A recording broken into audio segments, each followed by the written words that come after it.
Nous devons toujours mener une vie de sainteté. Parce que pour les chrétiens, la mort Amen. n'existe pas. Alléluia. Mais pour une personne qui meurt dans les péchés, celui-là, il est vraiment mort. Parce qu'il ne va plus se réveiller. Le jour où l'enlèvement aura lieu, lui ne se réveillera pas. C'est seulement ceux qui étaient morts en Christ qui se réveilleront. Je suis désolé même, voilà, souvent, je ne sais pas si c'est une habitude qu'on voit en Afrique, on met une inscription sur une croix quand on met quelqu'un est décédé sur sa croix, on met une inscription que ton âme repose en paix. Une personne qui n'est pas mort en Christ ne se repose pas en paix, déclare la Bible. Je suis dans Oui, le livre amen. d'Apocalypse, chapitre Oui, 6. c'est vrai. Amen. La Bible dit, errez ceux qui sont morts en Christ parce qu'ils se reposent. Ce n'est pas un païen. Ceux qui sont morts en Christ, la Bible dit, ils se reposent. Nous devons toujours, chers enfants de Dieu, nous devons s'examiner tout le temps et se préparer. Parce que dans un autre langage, quand on dit Jésus revient bientôt, pour une personne qui est morte en Christ, pour lui, le Seigneur est revenu. Hein, dans un autre langage. Amen. Pour lui, le Seigneur est revenu. Parce que c'est fini, il ne va pas se réveiller quant à la chair. Peut-être il se joindra aux autres chrétiens, parce que je ne peux pas parler à nous, parce que moi aussi je ne sais pas le jour où je vais partir. Mais il se joindra aux autres chrétiens que le Seigneur trouvera vivant sur la terre, seulement dans les airs. Physiquement, il ne se réveillera plus. C'est fini. Pour lui, le Seigneur est revenu. Donc, c'est fini, quoi. Nous devons être prêts. La sœur là est partie. On avait prié pour elle. Je crois que vous vous rappellerez, à l'église d'Anissy, on avait prié pour elle. Donc, il y avait un programme qu'on devait se rendre chez elle pour partager. J'avais dit même, mon frère Philippe, il faut que nous puissions lui faire recevoir Christ. Partager la parole avec elle afin qu'elle se connecte même au programme que nous sommes en train de faire. Mais le Seigneur a décidé autrement. Elle est partie. Ça m'a choqué. Il a vraiment... Je plairais, donc ça m'a beaucoup choqué. Même quand je vous parle là, tout à l'heure, j'ai parlé au frère Philippe, je dis que le Seigneur me donne la force. Préparons-nous, nous devons mener une vie de sainteté. Il n'y a pas d'intérêt de vivre dans une vie de sainteté. Il n'y a pas l'intérêt, cher enfant de Dieu. Il n'y a pas l'intérêt. Il n'y a pas l'intérêt. Donc, il n'y a pas d'intérêt de vivre dans une vie sale, dans une vie d'impureté. Il n'y a aucun intérêt. Il n'y a aucun intérêt. Je vous avais enseigné ici. Moi, je fais ma part. Nous sommes des prophètes. Le Seigneur dit, quand tu vois un danger et que je te dis d'avertir le peuple, dis-les. Si tu ne les avertis pas, je te redemanderai le sang de son peuple sur ta tête. Mais si tu les avertis et qu'ils ne se répandent pas, leur sang couleront sur leur tête. Voyez? Donc, moi, je vous avertis, menez une vie de sainteté. Tout ce que nous sommes en train de chercher quant à la chair, c'est bien bon. Mais que cela ne prenne pas la place de Dieu dans nos cœurs. Parce qu'après tout, même si Dieu te bénit, comment on laissera tout et on partira tel qu'on était sorti des seins de nos mères. On laissera tout. Nous ne sommes pas les premiers à s'inquiéter pour la vie. Nous avons connu des hommes riches dans ce monde, plus riches même, mais ils ont tout laissé, sont partis. Comme notre sœur là. Elle est partie, elle a tout laissé. Tout. Vraiment que cela nous interpelle. Surtout quand on perd un proche. Donc en tout cas, ça inquiète, ça fait mal. Et puis on se réalise qu'on n'est rien, quoi. Nous sommes rien. Et tous les efforts que nous sommes en train de fournir dans ce monde pour chercher la vie quant à la chair, c'est rien, quoi. C'est rien. Après, vous allez fournir les efforts, tout. Après, tu vas te réjouir juste quelques temps, puis tu vas tout laisser. Que sert-il à un homme de gagner le monde entier s'il perd son âme? Ne fais pas trop de mal à cause des souffrances. Jamais le faire, quoi. Regardez Moïse, il avait tout abandonné en Égypte.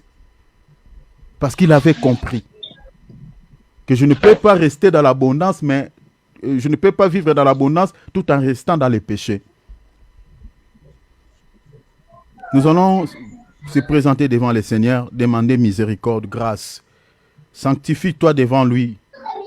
Sanctifie-toi. Le Seigneur est en train de nous enseigner d'une manière ou d'une autre. Si tu as une faiblesse, n'ignore pas la faiblesse que tu as. N'ignore pas. Si tu l'ignores, tu ne seras jamais délivré de cela. Présente ta faiblesse au Seigneur et demande de lui, si tu n'arrives pas tout seul, demande de lui de pouvoir t'aider. Parce que le but de ce programme, ce n'est pas d'abord que le Seigneur puisse nous bénir matériellement, que le Seigneur puisse d'abord nous accorder la délivrance physique, mais d'abord la première délivrance, c'est d'abord spirituelle, parce que ça c'est capital, c'est essentiel, parce que c'est pour une vie sans fin.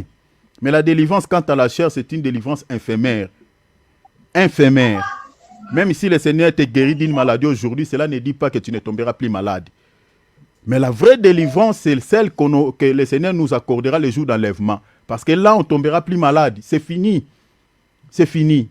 Aujourd'hui, tu peux ressusciter un mort, il se réveille, mais il mourra. Il mourra encore. Lazare était ressuscité, il était encore décédé. La vraie résurrection, c'est celle que le Seigneur nous accordera une fois pour tout, et puis on ne connaîtra plus la mort. C'est celle qui aura lieu le jour de l'enlèvement. Donc vous comprenez que tout ce que nous sommes en train de chercher quant à la chair auprès de Dieu, ce n'est que de délivrance ou de guérison éphémère. Parce que tant qu'on a encore ce corps corruptible et qu'on est encore sur terre, on aura toujours des soucis. Alors nous devons préparer nos âmes pour, mes bien-aimés, le jour glorieux, le jour où le Seigneur viendra nous chercher, le jour d'enlèvement. Sanctifions-nous. Demande vraiment de tout ton cœur, Seigneur, aidez-moi d'abandonner la faiblesse. Ta faiblesse, la faiblesse que toi-même tu connais là. Demande vraiment l'aide du Seigneur. Prions tous ensemble au nom de Jésus. Père enfant de Dieu, il n'y a pas à comparer avec les salis, avec les ciels. Il n'y a pas à comparer. La vie de l'homme sur la terre, c'est une vie tellement courte. Courte, cher enfant de Dieu. Même si le Seigneur te donne 500 ans, c'est une vie courte. Même ici, il te donne 1000 ans, c'est une vie courte. Parce que Adam a fait 930 ans. 900, je crois, 30 ans, voilà. Et puis il était parti. C'était toujours une vie courte. Mais la vie qui n'est pas courte, c'est la vie qui est sans fin. Ça, c'est une vie vraiment magnifique. Alors, nous allons demander à Dieu qui nous donne la force de le suivre, cher enfant de Dieu, dans les vents et marées. Prions au nom de Jésus. Alléluia. Gloire à Dieu, à pouvoir rendre un culte à Dieu. Pour nabolingo na yo kolope singa na kumamelio na tombolio. Donc, c'est-à-dire, on rend un culte à Dieu parce que le Seigneur a manifesté son amour dans ma vie. Donc en fait, c'est ça ce qui veut dire ces chansons. C'est pas aussi long. Donc on répète que le même mot, les mêmes paroles. Donc Nakuma Melio, c'est-à-dire j'adore le Seigneur. Nakuma Melio, Kolo Nanga, je t'adore mon Dieu, je t'élève mon Dieu. En fait, c'est ça. Donc ce qui veut dire la chanson que je vais chanter en lingala. Pona bolingo, Kolope singa. Nakumisiyo nayembeliyo pona bolingo na yo kolope singa nakumisiyo nayembeliyo pona bolingo na yo kolope singa nakumisiyo papa nayembeliyo haleluya nakumameliyo Zambe nanga ozamalamu bekane kulusu omipesaki Yesue ozamalamu nakumameliyo Zambe nanga ozamalamu bekane kulusu omipesaki papaye ozamalamu Yesu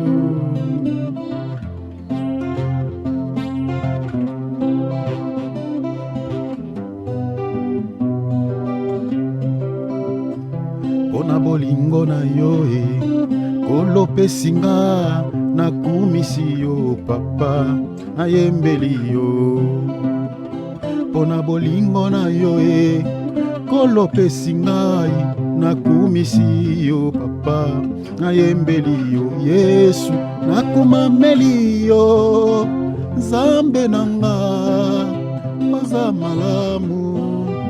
oza malamu we bekane kulu kulusu omipesaki papa ye oza malamu papa nakumameli yo nzambe nanga oza malamu yesu bekane kulusu omipesaki yesu e oza malamu oza malamu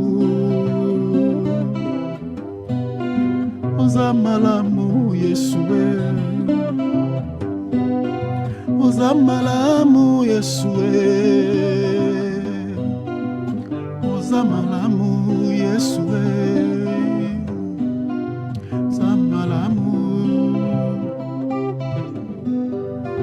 oza malamu yesu e oza malamu yesu e oza malamu koloza malamu papa ye oza malamu.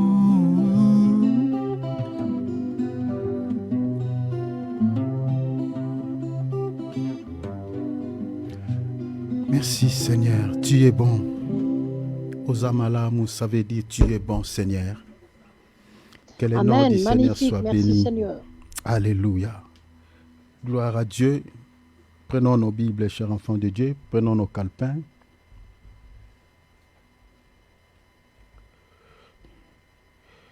Nous sommes en train de partager aujourd'hui sur la deuxième dimension de la foi qu'on retrouve dans la Bible.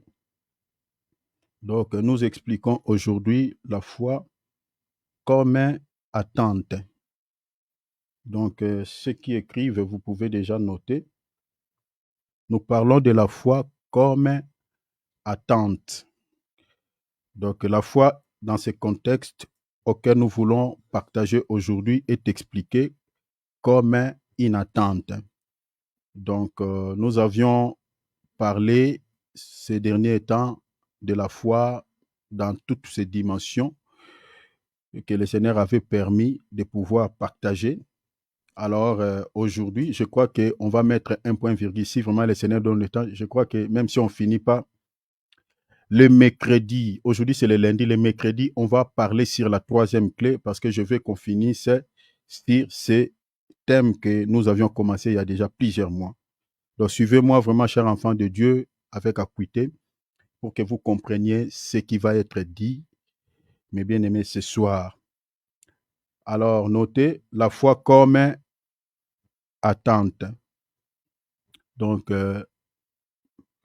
prenons Hébreux chapitre 11, verset 1er. Avec la traduction Louis II ou toutes les autres traductions, là-bas, la foi est expliquée comme une assurance et puis voilà, comme une subsistance, tout ça. Mais la traduction que j'ai ici, je ne sais pas si cela existe aussi dans d'autres traductions, mais la traduction auquel j'utilise ici, la foi est expliquée comme une attente. J'utilise la traduction faite Observal 1996. Comme je vous avais dit que nous utilisons certaines traductions pour comprendre ce que c'est au fait la foi. Hein? Je crois que je vous avais dit ici que Dieu ne pouvait pas mettre toute sa pensée sur une seule traduction de la Bible.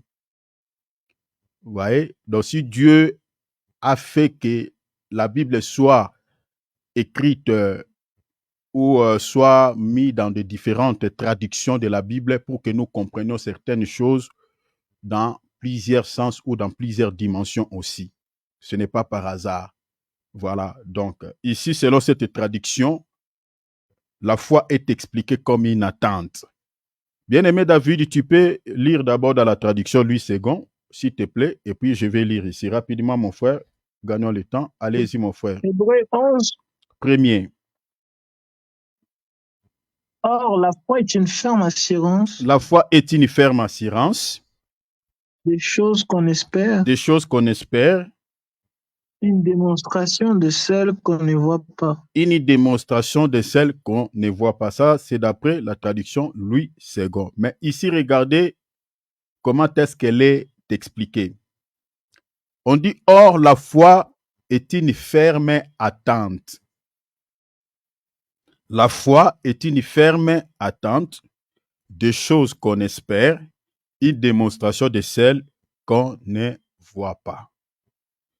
Donc ici, la foi n'est pas une assurance, mais c'est une attente.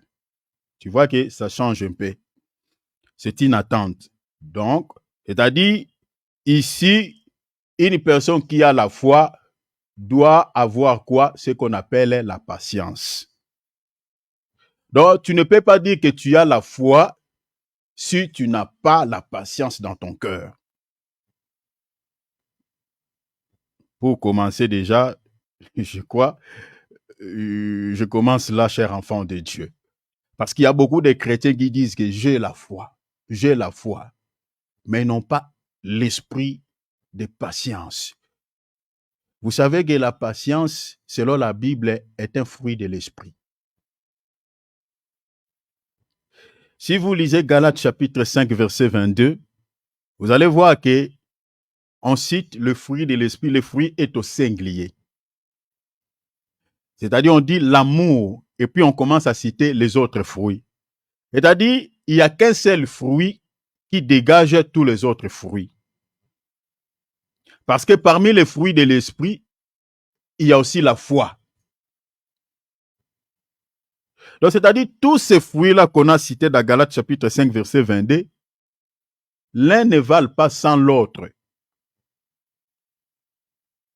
Parce que cela émane d'un seul esprit qu'on appelle l'amour. C'est l'amour qui a donné naissance à tous ces fruits. Donc, vous voyez ici, on dit la foi est une ferme attente parce que la patience, c'est une longue attente. La patience, c'est une attente.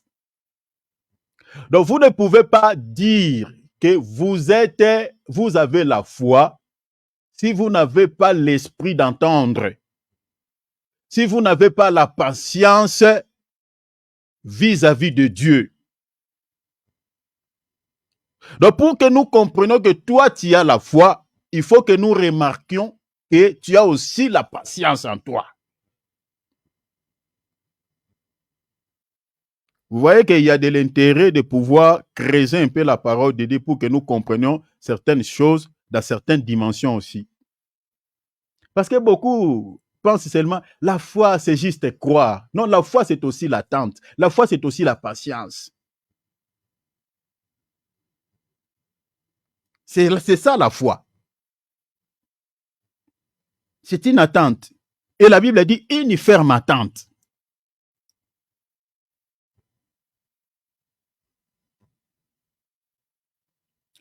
Pourquoi la foi ici est expliquée comme une attente?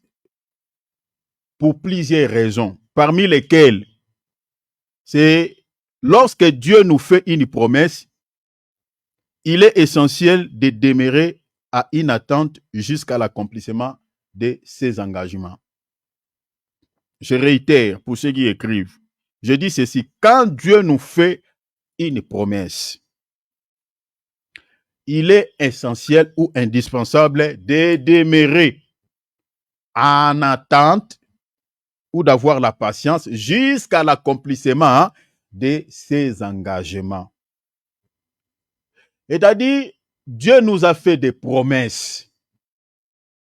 La Bible, c'est un livre qui contient toutes les promesses de Dieu. Tout ce que nous cherchons dans la vie se trouve dans ces livres. Le mariage se trouve ici. Le travail se trouve ici. La guérison se trouve ici. La délivrance se trouve ici. Toutes les solutions que nous cherchons dans ce monde se trouvent ici. Dieu nous a déjà fait des promesses par rapport à tout ce que nous sommes en train de chercher. Mais maintenant, ces promesses-là que Dieu nous a faites, nous les réclamons souvent dans la prière. Je prends un exemple, par exemple. La Bible dit, je prends un exemple de celui qui cherche le mariage. Je prends le cas d'une femme qui veut se marier. Il veut que le Seigneur puisse lui donner un bon mari. Seigneur, donne-moi le mariage. Seigneur, donne-moi le mariage. Dieu, déjà dans sa parole, t'a déjà donné le mariage. C'est déjà une promesse que le Seigneur t'a faite. La Bible dit, il n'est pas bon que l'homme soit seul. S'il n'est pas bon que l'homme soit, je parle de l'homme avec grand H, c'est-à-dire la femme est inclue dedans. C'est-à-dire, il n'est pas bon aussi que la femme soit seule. Donc, Dieu a créé le mariage pour l'homme, pour la femme. Maintenant, quand il demande cela, le Seigneur déjà a prévu déjà le mariage pour toi. Maintenant, le Seigneur se rappellera et dit, bon, j'ai déjà prévu le mariage pour ma fille.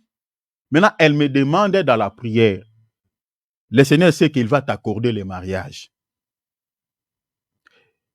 Avant d'évoluer, je prends le cas d'une sœur. Je ne vais pas situer là où elle habite parce que j'avais tendance de dire elle est ici à côté ici. La sœur là avait demandé à Dieu le mariage. Et le Seigneur lui avait révélé, il va lui donner un mari, un bon mari alors. Depuis que le Seigneur lui a fait cette promesse, ça a pris énormément de temps. La sœur ne se marie pas. Dernièrement, j'avais partagé avec cette sœur-là au téléphone tout ça. Elle dit, en tout cas, je suis fatigué de demander encore à Dieu ce mariage. Je ne sais pas si vraiment j'avais bien écouté, si c'est Dieu qui m'avait parlé ou c'était l'autre qui m'avait parlé. Parce que depuis que Dieu m'a promis le mariage, je suis en train de vieillir. Je ne sais même pas si je vais mettre au monde. En tout cas, je suis désespéré. Je ne prie même pas pour ça. Donc, j'ai arrêté de demander à Dieu le mariage. Elle a carrément perdu la confiance à Dieu.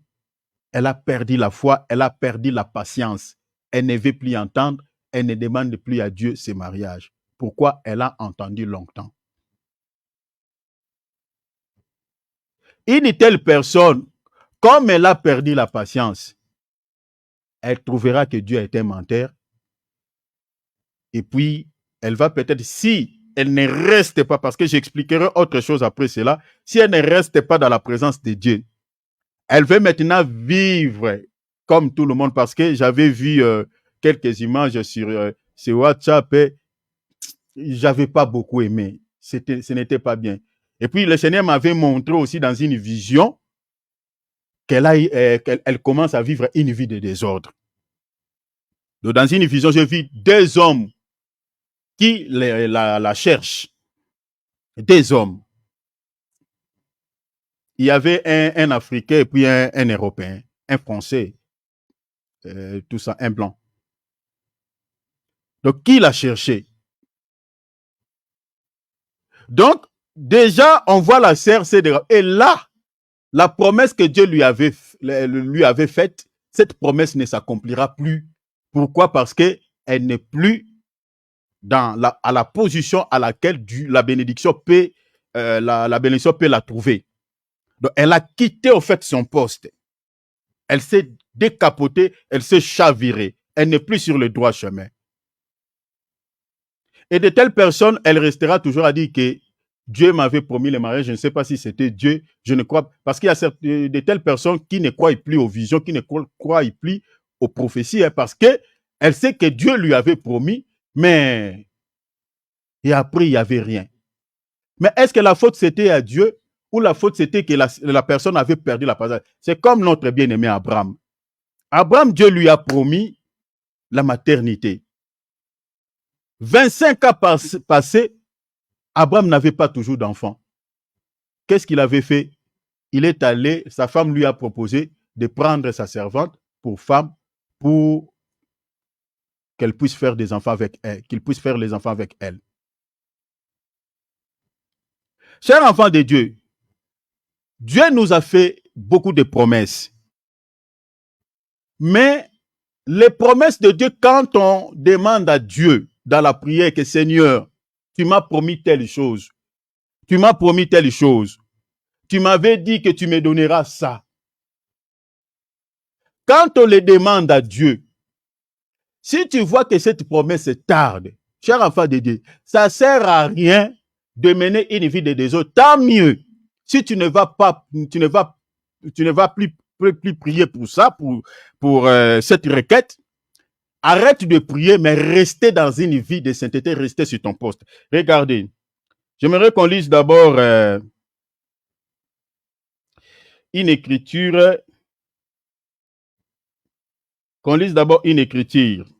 Lisons Hébreux chapitre 6, verset 12, 13 jusqu'au verset 15. Lisons Hébreux chapitre 6, 12 jusqu'au verset 15. Je lis dans la traduction Bible des peuples, parce que ici, c'est vraiment bien expliqué. Ne devenez pas on dit ne devenez pas nonchalant, imitez plutôt ceux qui ont bénéficié à la fin de la promesse grâce à la foi et la persévérance. Verset 13.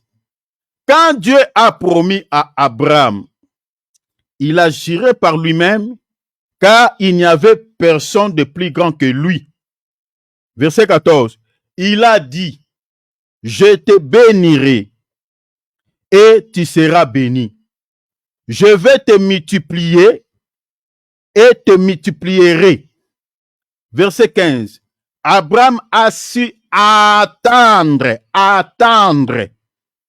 et il a vu la réalisation de la promesse.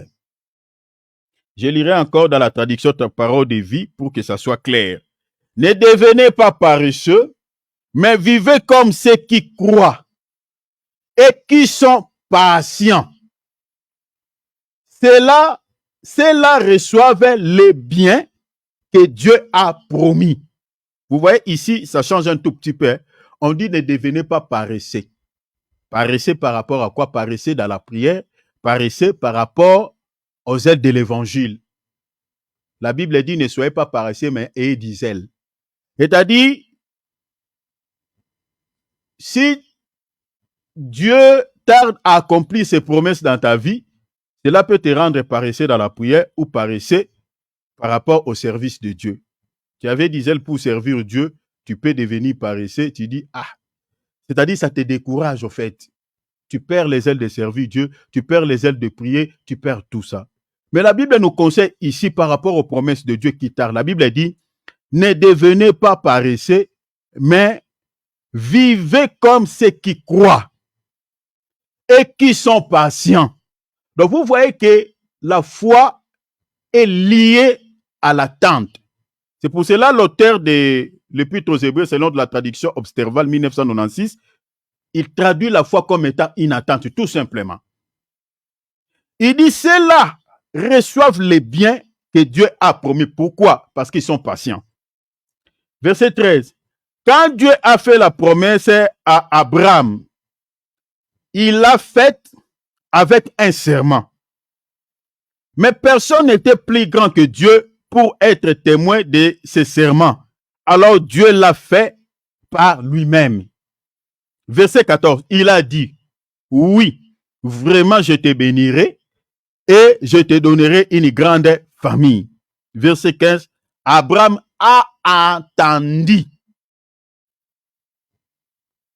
avec patience et il a reçu ce que Dieu lui avait promis. Cela veut dire quoi? C'est-à-dire, la promesse de Dieu peut prendre du temps. Tel que nous sommes là, je ne sais pas s'il y a quelqu'un ici parmi nous qui n'attend pas quelque chose de la part de Dieu.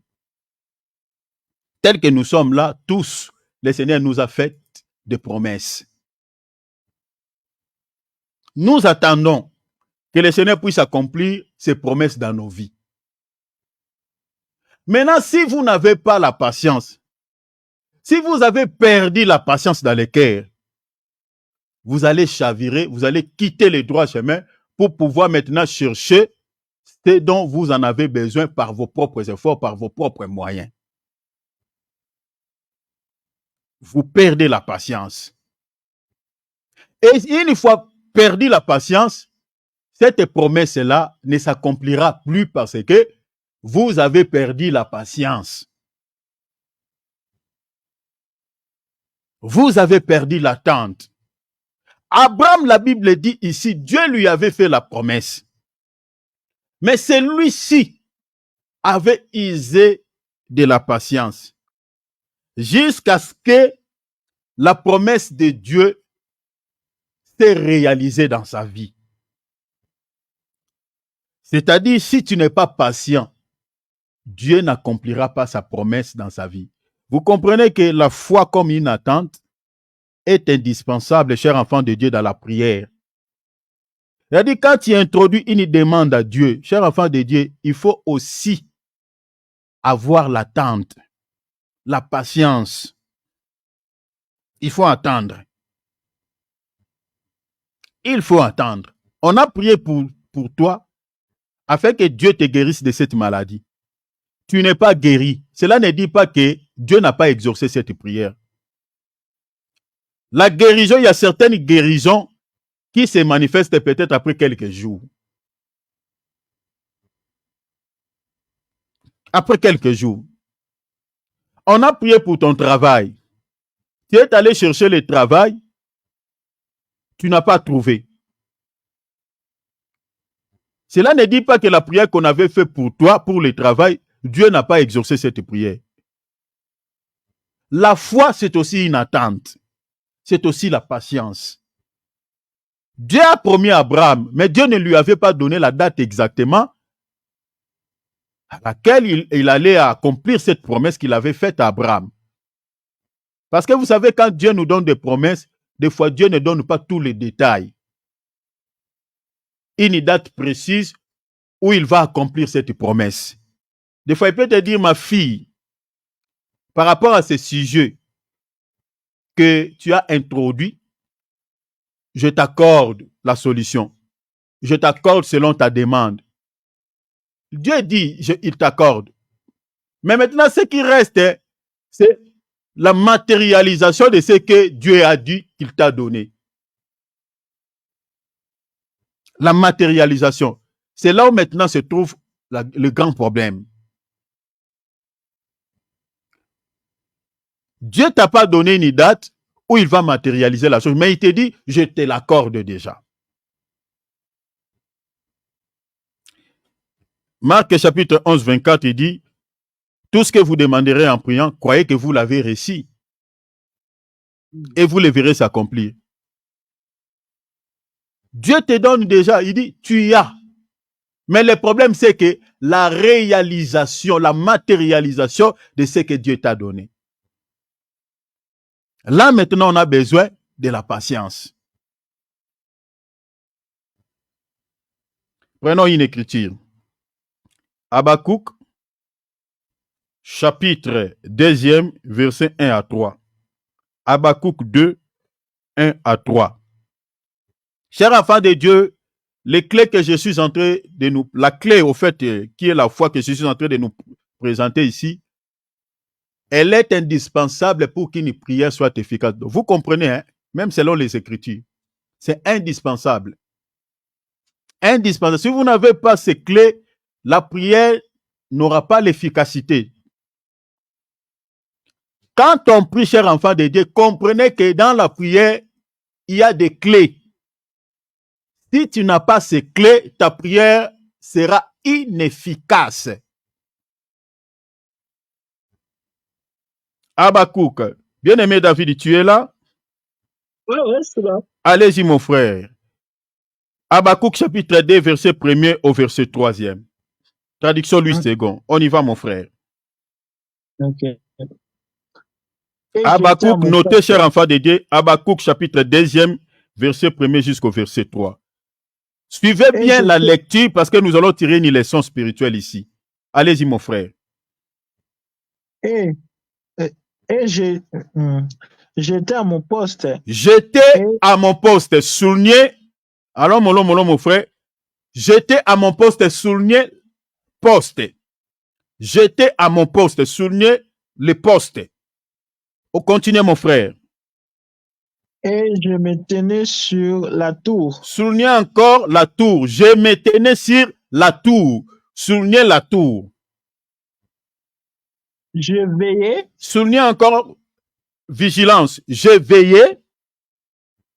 pour voir ce que l'Éternel Ah, me dirait. il dit, il était en train de veiller pour voir quoi? Ce que l'Éternel va pouvoir lui dire.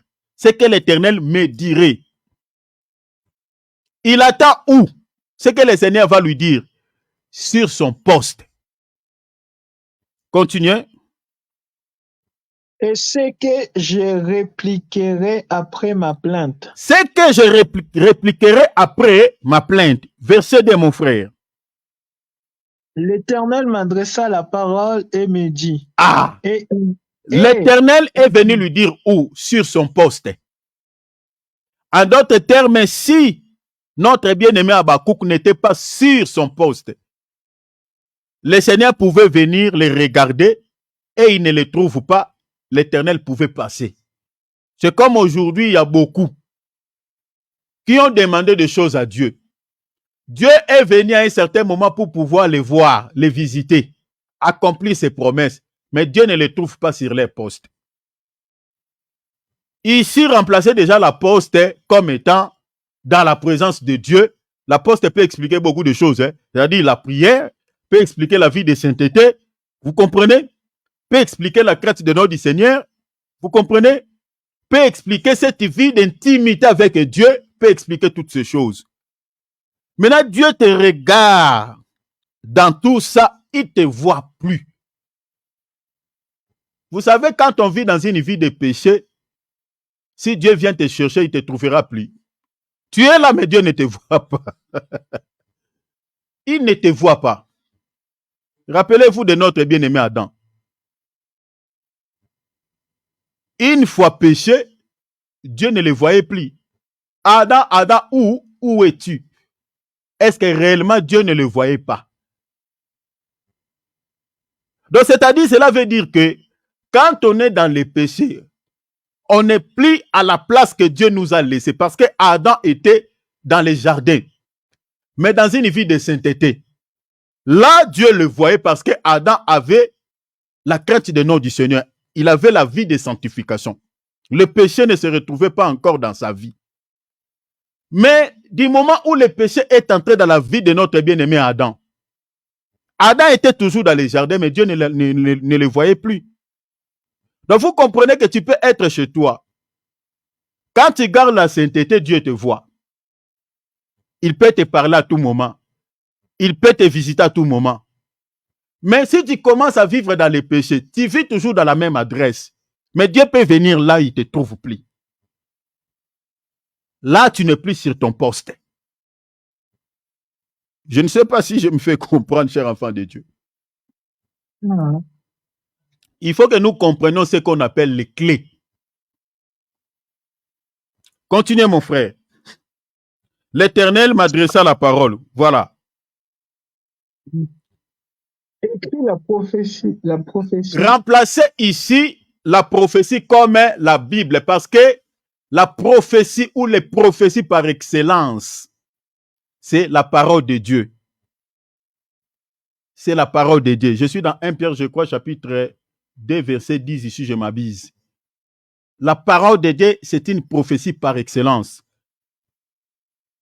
Vous pouvez aussi remplacer la prophétie par les promesses de Dieu. Parce que quand Dieu vient parler ici, il vient donner une promesse. Continuez, mon frère. Écris la prophétie. Grave-la sur des tables. Il dit grave-la sur les tables. Afin qu'on la lise couramment. Afin qu'on la lise couramment. Continuez, mon frère. Verset 3. Car c'est une prophétie dont le temps est Car déjà c'est une fixé. prophétie ou c'est une promesse dont le temps est déjà fixé. Est-ce que vous voyez cela? C'est-à-dire, ici, le temps, Dieu ne te donne pas une date précise, mais lui-même, il garde la date. Il sait à quel moment il accomplira cette promesse, il accomplira cette prophétie. Il dit, le temps est déjà fixé. Ah, Seigneur, Tu as fixé un temps, mais révèle-moi le temps. Le Seigneur cache le jour, il cache le mois, il cache même l'année. Il cache. Mais il dit le temps est déjà fixé. Lui seul connaît le temps où il t'accordera le mariage. Lui seul connaît le temps où il t'accordera la guérison pour ta maladie. Lui seul connaît le temps qu'il a fixé par sa préscience où il t'accordera la stabilité par rapport à cette situation. Lui seul connaît le temps auquel il va te rendre visite par rapport à ces domaines qui t'inquiètent. Parce qu'il a déjà fixé un temps où il accomplira ses promesses dans ta vie. Mais il dit quoi? Continuez, mon frère. Ok. Elle marche vers son terme. Elle marche, cette prophétie ou cette promesse marche vers son terme. Allez-y rapidement, mon frère. S'il te plaît, continuez. Et elle ne mentira pas. La Bible dit, elle ne mentira pas. Bien aimé. Prenons par exemple le cas de notre sœur. Bien aimé David, restez là. Hein. Ne crée pas beaucoup de pauses, sinon tu vas consommer les minutes. Dieu, cher enfant de Dieu, Dieu n'est pas un menteur. Regardez comment ici Dieu est en train de s'adresser à un humain. Il dit, ne me prenez pas pour un menteur par rapport à tout ce que je suis en train de te dire. Beaucoup de gens, ils ont pris Dieu pour un menteur. Ah, Dieu nous avait promis, il n'a pas accompli, tenu ses promesses. Comme la sœur là que je suis en train de parler. C'est une sœur en Christ. Hein. Je peux mettre entre guillemets, je ne sais pas. Parce que la vision que j'avais reçue pour elle, en tout cas, j'avais pas aimé. Donc, elle a pris Dieu pour un menteur. Ah, Dieu m'avait promis le mariage, mais jusque-là, le Seigneur n'a pas accompli sa promesse dans ma vie. Je vieillis, je ne sais pas s'il y a un homme qui va m'aimer comme ça. J'expliquerai d'autres choses aussi, quelques raisons peut-être, pourquoi Dieu, parce que Dieu peut te promettre. Mais si tu ne respectes pas aussi les principes qui accompagnent les promesses de Dieu dans nos vies, Dieu n'accomplira pas cette promesse dans ta vie. Dieu te promet, je donne un exemple par exemple pour que vous compreniez que Dieu peut te promettre et puis il ne réalise pas sa promesse dans sa vie. Pourquoi? Prenons par exemple, Dieu te promet le mariage. Toi, tu vis dans une vie de plusieurs partenaires ou dans une vie d'impudicité. Toi, tu penses que Dieu accomplira cette promesse dans ta vie. Il n'accomplira pas. La faute est à qui? Est-ce que Dieu, c'est Dieu qui ne veut pas accomplir sa promesse dans ta vie? Ou c'est toi peut-être qui ne sait pas, qui ne respecte pas les principes divins? Il faut que la promesse de Dieu te trouve dans une vie de pureté. C'est ça le poste. J'étais à mon poste. Il faut que tu te retrouves sur ton poste. Le poste de sainteté. Le poste de sanctification.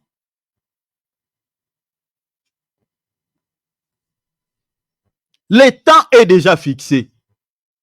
La situation qui t'inquiète, Dieu connaît le temps qu'il a fixé où il va débloquer cette situation.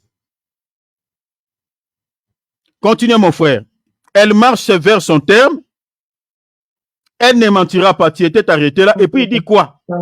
Si elle tarde. Ah! C'est là où maintenant se trouve les grands problèmes. Si elle tarde, il dit quoi? Attends là. C'est ça l'attente, la foi. La foi est une ferme attente. Attends-la. En d'autres termes, garde la foi. Il dit quoi? Car elle s'accomplira. Certainement. Elle s'accomplira certainement. Même ici, tu vois que ça a pris du temps. Cher enfant de Dieu, toutes les promesses que Dieu nous a faites dans la Bible, peut-être toi, tu as reçu même des prophéties. Tu as reçu même, je ne sais pas, des paroles de connaissance au sujet de ta situation. Cher enfant de Dieu, si c'est Dieu qui t'avait promis par une prophétie, par une parole de connaissance, même si tu n'as pas reçu une prophétie, mais tu demandes à Dieu selon les promesses qu'il nous a faites dans les Écritures, parce que toutes les promesses sont consignées ici.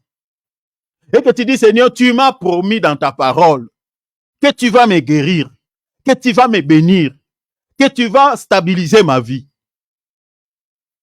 Si Dieu n'a pas encore décanté cette situation, attends-la.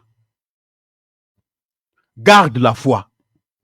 Parce que le Seigneur dit, la promesse que je t'ai faite, cette promesse peut aussi prendre du retard. La raison pour laquelle cette promesse prendra un tout petit peu de retard, Dieu ne nous a pas fourni cette raison. Mais par l'esprit par l'esprit des Écritures, on peut expliquer pourquoi des fois ça peut tarder. Pourquoi ça peut prendre aussi un petit retard. On peut expliquer ça. Parce qu'il faut comprendre que Dieu aussi nous teste. Dieu aussi nous teste. Il regarde vraiment si tu l'aimes. Il peut aussi te prouver. Il peut retarder aussi sa promesse dans ta vie.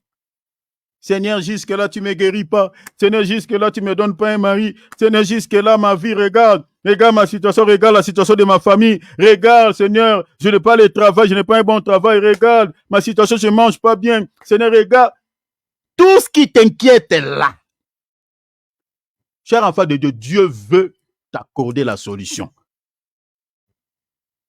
Ne pensez pas que quand tu pries là, que ta prière s'arrête au niveau de ton étoile là, sur le toit de ta maison.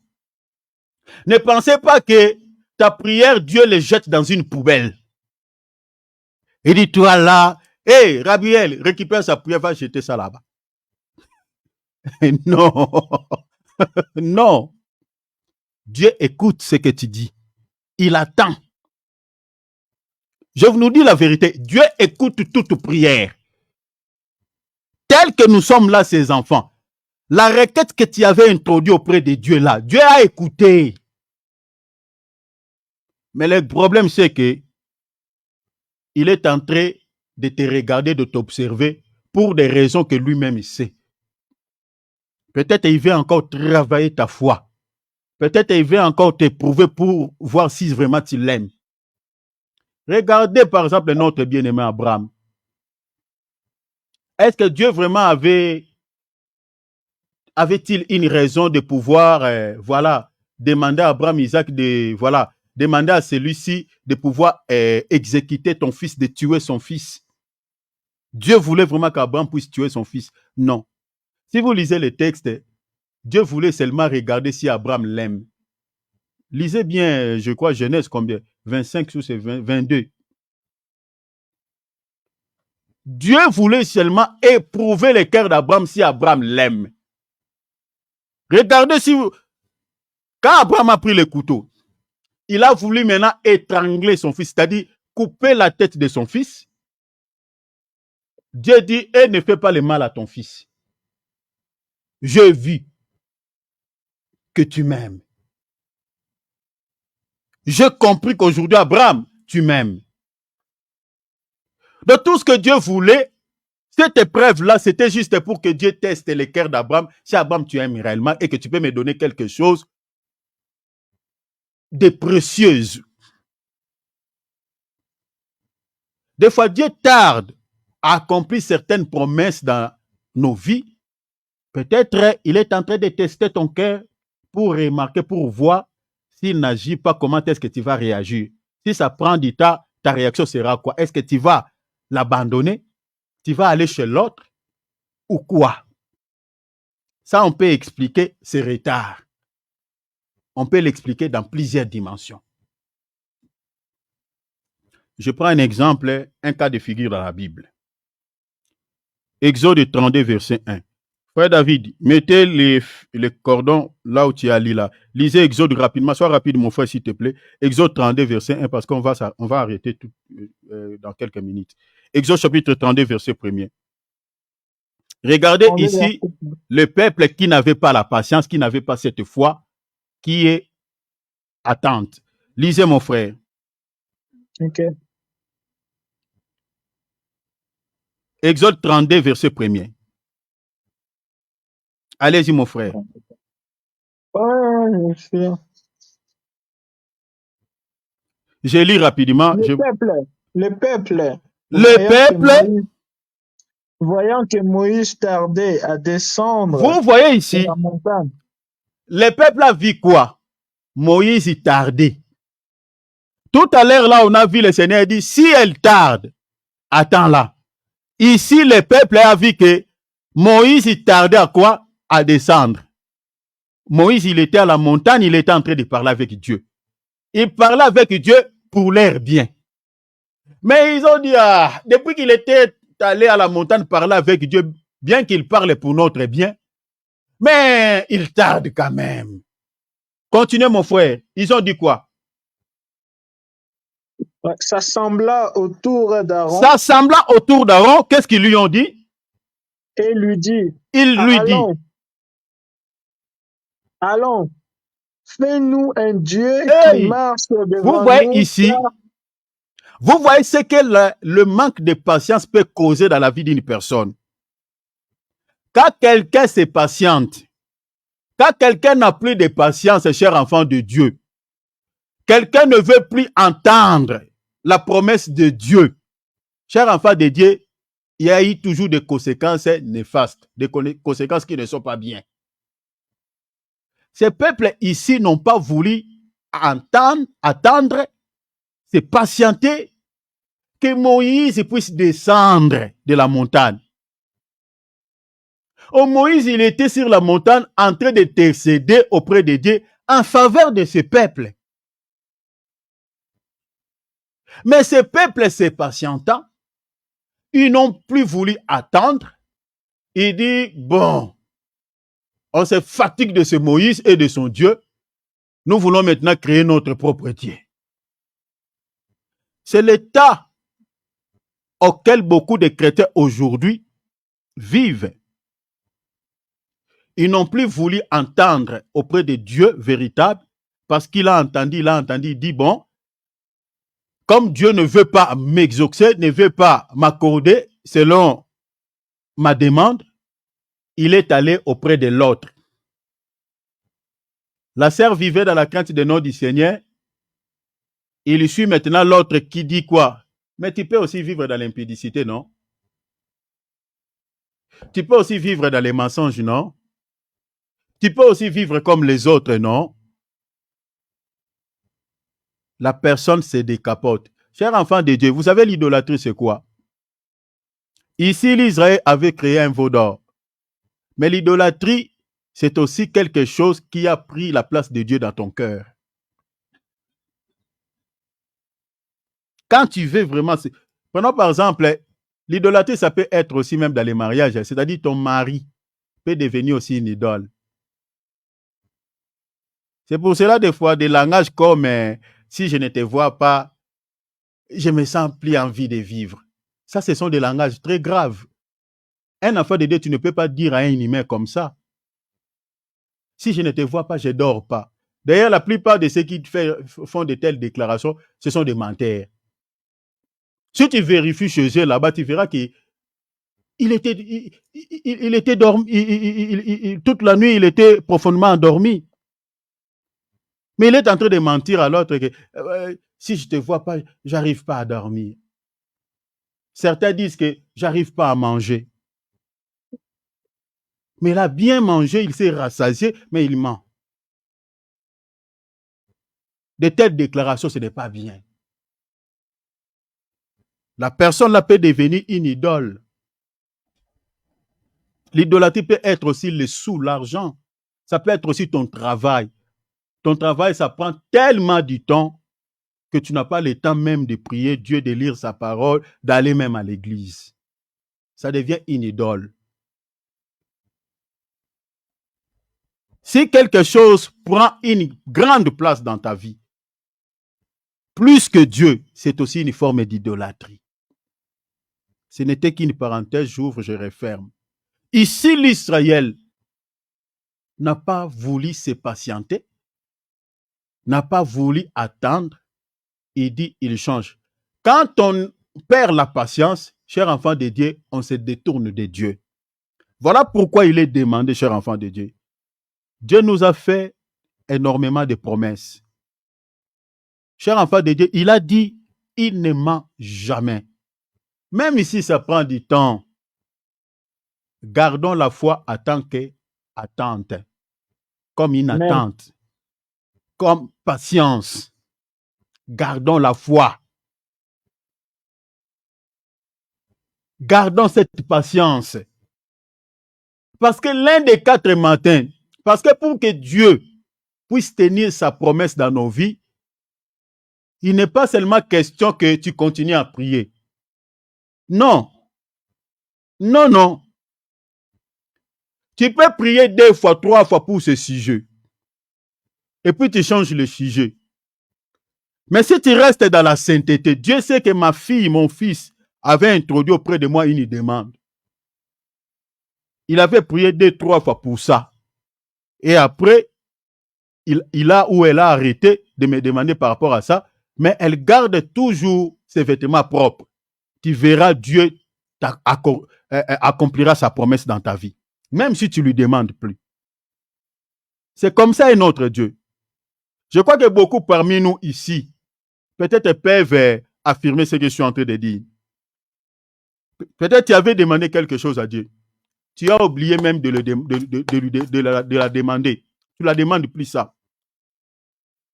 Tu commences à prier peut-être pour les autres choses.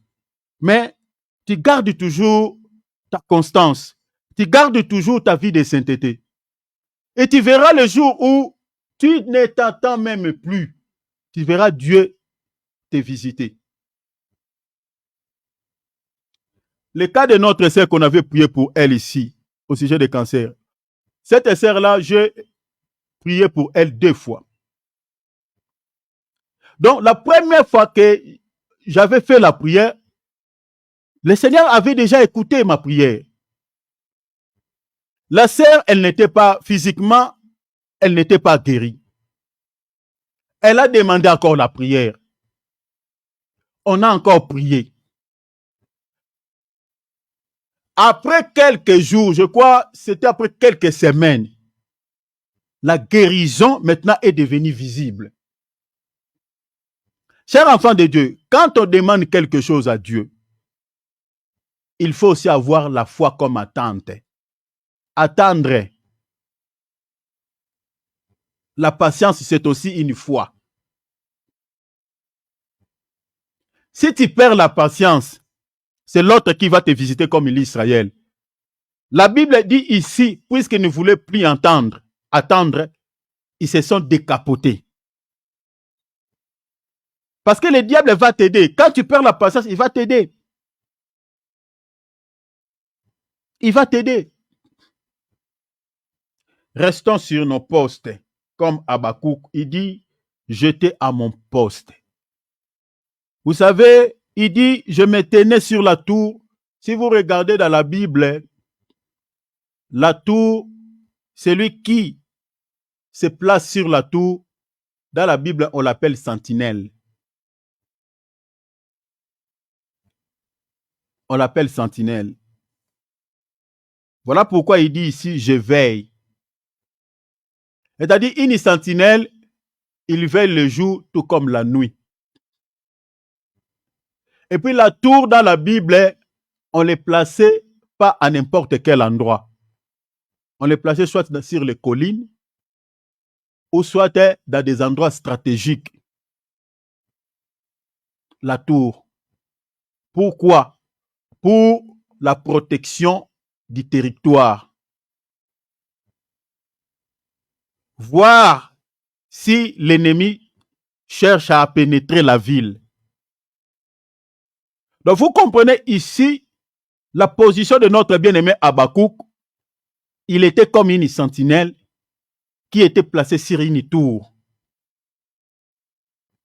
Donc c'est un bien-aimé qui ne voulait pas que l'ennemi puisse quoi? Toquer à à la porte de son cœur, la visiter, les visiter. Il veillait. Il était comme une sentinelle. Parce qu'une sentinelle, c'est celui qui avertit les gens s'il y a un danger. S'il y a les ennemis veulent infester ou entrer dans la maison. Donc, c'est-à-dire, le Seigneur veut que nous soyons des sentinelles de nos vies. Nous sommes en train d'entendre que le Seigneur puisse nous visiter. Nous voulons que le Seigneur puisse décanter nos situations. Mais la vigilance nous est demandée dans la Bible. Nous devons veiller comme des sentinelles. Nous allons se placer sur la tour. La tour, c'est quelque chose, comme je viens de dire, on les plaçait sur les hauteurs, sur les collines, dans des coins stratégiques pour voir si l'ennemi arrive. Donc, une sentinelle, sa place, selon la Bible, elle n'est pas sur la terre, mais sur l'auteur. C'est-à-dire, ton niveau de prière ne peut pas être au bas de l'échelle. Tu dois toujours garder la même dimension de la vie de prière. Tu dois toujours garder ce niveau. Donc, il ne faut pas abaisser la barre. Gardez toujours cette intensité de la prière que tu as. Vous comprenez? Parce que quand on demande quelque chose à Dieu et que Dieu n'a pas, au fait, agi directement, ne perds pas le courage. Parce qu'il y a beaucoup des enfants de Dieu, s'ils priaient 1 heure du temps, ils commencent à désespérer parce que Dieu n'a pas, peut-être, Dieu ne lui a pas accordé directement la chose qu'il avait demandé. Il perd le courage, il perd la vie de prière, il perd la vie de méditation, il prie moins, il va à l'église peut-être ainsi s'élever. Il y a beaucoup qui sont comme ça. Là, tu es une sentinelle qui ne veille plus, mais tu es descendu sur la terre et tu commences à vivre comme tout le monde. La sentinelle, sa place, c'est sur l'auteur, sur la tour. Gardez toujours la barre. Gardez toujours ta dimension de chercher Dieu. Même si Dieu tarde à accomplir ses promesses dans ta vie, ne perds pas cette vie de discipline. Ne perds pas la crainte du nom du Seigneur. Ne perds pas la vie de sainteté. C'est ça, être sur la tour. Parce que Dieu te voit toujours que tu es toujours sur les hauteurs. Tu gardes la sainteté. Tu gardes la dimension de chercher Dieu. Tu pries 1 heure, tu continues à prier 1 heure, 2 heures du temps. Tu continues à jeûner, même si tu ne vois rien. C'est ça, être sur la tour. Tu es toujours sur l'auteur. Et là, si tu es sur l'auteur, tu gardes ta dimension de prière. Tu gardes la vie de méditation. Si l'ennemi cherche à infester ta vie pour affaiblir ta foi, tu le verras. Tu le verras parce que tu es sur la tour. Tu diras, ça c'est l'ennemi. Il veut affecter ma foi. Il veut me visiter. Restez sur ton poste. La vie de sainteté, sur la tour, la vie de prière. Et c'est là où tu dois maintenant attendre ce que Dieu te dira. C'est ça, Habakkuk. Parce que Dieu va tenir ses promesses dans ta vie. Mais cela peut prendre du retard. Cela peut prendre un temps. Pour des raisons que Dieu lui-même sait. Mais il dit, ma fille, mon fils, mes promesses dans ta vie ne mentiront jamais. Je l'accomplirai. Dieu ne te mentira jamais. La chose que tu es en train de chercher auprès de Dieu, cette solution, Dieu t'accordera. Mais tout ce que le Seigneur te demande, la foi comme attente, la foi comme patience. La Bible dit la foi est une ferme attente. Garde cette foi comme une attente. Garde cette foi. Attends. Mais sois sur la tour. Ne descends pas sur la terre. Restez comme une sentinelle veille. Parce que l'ennemi, pendant que tu es tenté d'attendre, il cherchera à te visiter. Mais si tu es sur la tour, tu verras l'ennemi. Parce que la tour, comme je viens de dire, c'est une petite maison qui est placée sur une hauteur. Cela te permet de voir de loin si l'ennemi vient. Et tu peux directement être averti et avertir les autres. Mais si tu te fatigues, tu dis parce que ça prend du temps, tu veux vivre comme tout le monde, tu ne veilles plus. Même quand l'ennemi te visitera, ça sera comme l'Israël. Puisque Moïse tardait à descendre, l'Israël s'est décapoté. Cela montre que l'Israël n'était plus sur la tour, il était descendu et s'est comporté comme tout le monde. Et vous connaissez la suite. 3000 étaient frappés par la mort. Je crois, si Dieu le veut, je vais voir, peut-être je continuerai. C'est là, ou soit je mettrai un point virgule sur cette thématique. Je crois, il y a d'autres choses que j'ai laissées. Peut-être on parlera d'autres choses sur la troisième clé, le mercredi.